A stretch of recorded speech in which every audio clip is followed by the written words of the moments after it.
ও বল্টুর আব্বা, কেমন আছেন? ভালো আছি স্যার। আপনি কেমন আছেন?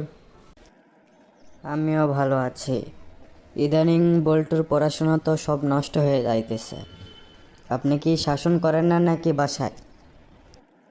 আমার ক্লাসে একটা পড়াও দিতে পারে না, খালি বাহানা করে যে কারেন্ট ছিল না, পড়াইতে পারিনি, বাবা কাজে নিয়ে গেছিল। তে আপনি কি ও দিয়ে কাজ করায় নেন নাকি? না স্যার, অব্দি তো কোনো কাজ করে নেই না।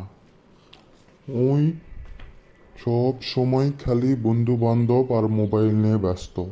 যখন পড়তে বলি তখনই ওই মোবাইল দেখে, বই খোলে, বই খোলা থুয়ে খালি মোবাইল টিপে। তা এখন কি করা যায় স্যার? আমার ছেলেটা তো নষ্ট হয়ে যাবে এভাবে বলে। শোনেন বল্টুর বাবা, আপনি আপনার বল্টু ছেলেকে এখন থেকে শাসন করেন।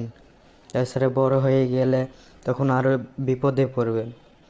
এখন থেকে ছেলেকে শাসন করেন, তাও হয়তো ভালো পথে আসতে পারে। আর ঠিকমতো বলবেন, আজকে বাসায় যা বল্টুক বলবেন যে পরবর্তী থেকে আরাফাত স্যারের ক্লাসে যদি একটাও পড়া না দিতে পারে তাহলে আরাফাত স্যার কিন্তু মারবে। এ কথাটা আপনি বল্টুক বলেন। আর আপনিরা একটু প্রেশার দেন ওরে, একটু ভালো করে পড়াইতে বলেন, পড়তে বলেন ভালো করে। আচ্ছা বল্টুর বাবা থাকেন, আমার স্কুল থেকে ফোন আসতেছে, আমাকে যাইতে হবে। তো বল্টুক ভালো করে বলে দিন।